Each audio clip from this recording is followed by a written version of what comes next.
It is 3 o'clock in the morning, and you are standing in your kitchen, staring into the dark, feeling like an absolute failure as a pet parent. That piercing, relentless puppy whine is cutting through the silence of your house, and it feels like it is drilling straight into your brain. You have already taken them outside 3 times, they have a full bowl of water, and their bed is softer than your own, yet the moment you close that crate door, the screaming starts all over again. You are exhausted, your neighbors are probably furious, and you are starting to wonder if you made a massive mistake bringing this little animal into your life. The internet tells you to just let them cry it out, but every instinct in your body is screaming that something is terribly wrong. Here is the brutal truth nobody told you at the breeder's house. That crying is not just an annoyance, it is a biological distress signal deeply hardwired into your puppy's DNA, and the way you handle it tonight will shape their behavior for the next 10 years. To fix this without breaking your puppy's trust, you have to understand exactly what is happening inside that tiny, chaotic brain the second the lights go out. Your puppy is not crying to manipulate you, and they are not trying to be a dominant alpha. For the first 8 weeks of their life, survival meant constant physical contact. They slept in a warm, breathing pile of their litter mates, anchored by the scent and heartbeat of their mother. To a newborn dog, being left alone in the dark equals death. It means a predator is coming and they have been abandoned by the pack.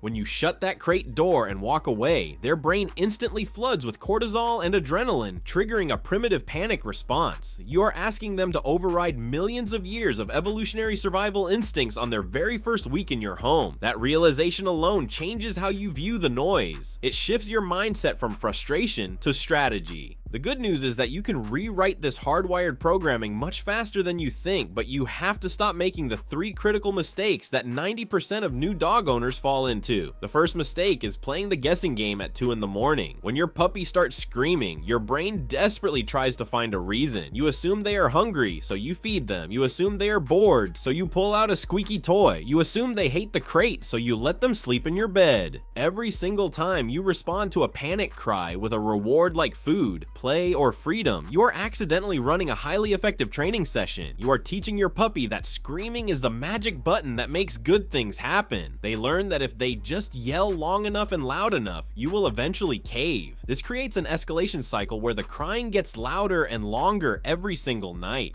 To break this cycle, you need to implement the boring potty check. This is a strict, emotionless protocol designed to address their physical needs without rewarding the dramatic behavior. When the puppy cries in the middle of the night, you wait for a tiny 2-second window of silence. The moment they pause to catch their breath, you open the crate. You do not make eye contact. You do not speak to them in a high-pitched, excited voice. You pick them up calmly, carry them straight to their designated bathroom spot outside, and stand there like a statue for exactly 3 minutes. If they go to the bathroom, you give them a quiet, calm, good boy, and immediately carry them right back to the crate. If they do not go within 3 minutes, they go straight back into the crate anyway. No treats, no belly rubs, no late night kitchen exploration. You are becoming the most boring human on the planet. This teaches your puppy a powerful lesson. Crying at night only gets them a completely unexciting clinical trip to the bathroom, not a midnight party. If this step-by-step breakdown is finally bringing some sanity back to your nights, hit that like button, share this with a fellow tired puppy owner who needs to see it. Once you eliminate the reward value of the crying, you have to address the actual environment inside that crate, because a bare plastic box feels like an isolation chamber to a lonely animal. You need to transform that cold space into a high-value canine den. This starts with scent association. Dogs navigate the world primarily through their noses, and a sterile, freshly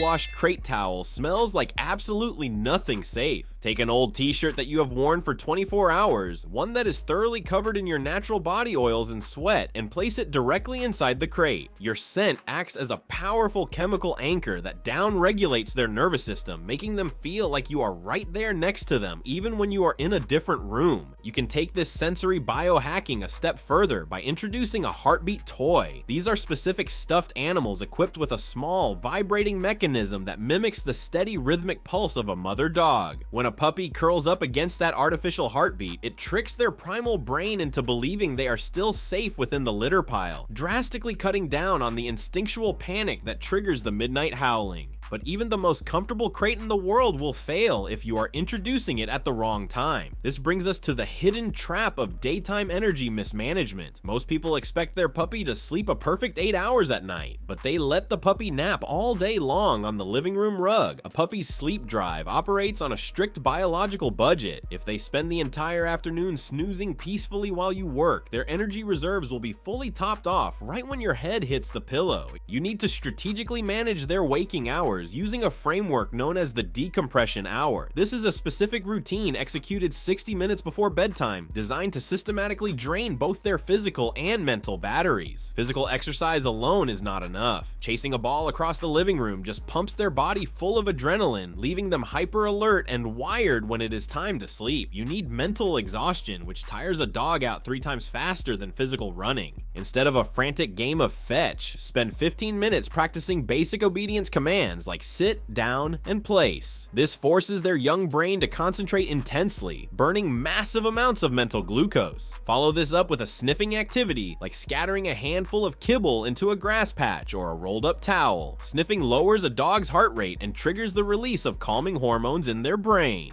By the time that decompression hour is over, your puppy should be physically relaxed and mentally depleted, practically begging for a place to rest. But as you lead them toward the crate, you might accidentally trigger another massive psychological hurdle that guarantees a midnight wake-up call, and it all has to do with where that crate is actually sitting. Many new owners put the crate in the far corner of the house, like the laundry room or the basement, thinking it will isolate the noise and help the puppy learn independence faster. This is an immediate recipe for severe separation anxiety. You are taking a social pack animal and placing them in solitary confinement in an unfamiliar environment. The correct strategy is the proximity fade method. For the first week, place the crate directly next to your bed, close enough that you can physically reach out your hand and touch the metal bars. If the puppy starts to whimpering out of pure loneliness, you do not talk to them or let them out. You simply place your hand against the crate door. Your physical presence, your breathing patterns, and your warmth are right there, reassuring their primitive brain that they are not alone in the wilderness. Once your puppy successfully sleeps through the night for 3 consecutive days with the crate right next to your mattress, you begin moving it. Every single night, you slide the crate exactly 12 inches closer to your bedroom door. Over the course of 2 weeks, the crate moves across the room, out the door, and into the hallway until it reaches its permanent destination in your home. This gradient transition is so slow and subtle that the puppy's brain never registers a sudden, terrifying abandonment event. They build independence organically, 1 foot at a time, without ever hitting that red alert panic threshold. Even with a perfect setup, you will still face moments where the puppy tests the boundaries, and knowing how to handle those specific minutes determines whether you win or lose this behavioral battle. When you hear that whine start, you must learn to distinguish between the panic cry and the protest cry. A panic cry is frantic, high-pitched, continuous, and often accompanied by frantic digging or scratching at the crate door. This requires your intervention via the boring potty check or proximity reassurance. A protest cry, however, is demand barking. It is rhythmic, punctuated by short pauses where the puppy stops to listen if you are coming, and it sounds more like an annoyed complaint than a plea for survival. If you respond to a protest cry, you instantly validate it. This is the moment where you must employ tactical ignoring. You do not look at the crate, you do not yell quiet, and you do not sigh loudly. Any attention, even negative attention like scolding, tells the puppy that their noise successfully broke your concentration and controlled your behavior. You must wait out the protest. The exact second they stop making noise and remain quiet for a full 60 seconds, you can walk over and calmly reward them. This completely flips the script in their mind. They realize that making noise causes the human to turn into stone, while silence is the secret key that brings the human back to life. Mastering this midnight routine will completely transform your sleep schedule and restore sanity to your household within a matter of days. You will finally experience the relief of a quiet home, a well-rested mind, and a puppy that genuinely loves their safe nighttime den. But as you solve this nighttime crying puzzle, you are going to immediately crash into the next massive roadblock that catches every single puppy owner off guard. You will wake up after a perfectly quiet night, walk into the kitchen, and step right into a cold, wet puddle. It feels like no matter how many times you take them outside or how perfectly they behave in their crate, the moment they have a free second on your carpets, they instantly relieve themselves. You start to realize that fixing their nighttime anxiety was only half the battle, because daytime bladder control relies on an entirely different set of psychological and physiological triggers that most owners completely misunderstand. And if you think your puppy is peeing inside out of spite, or because they are stubborn, you are missing the hidden environmental cues that are practically forcing them to use your rugs as a bathroom. You need to know exactly why your puppy keeps peeing inside, and more importantly, how to actually stop it before it ruins your floors forever.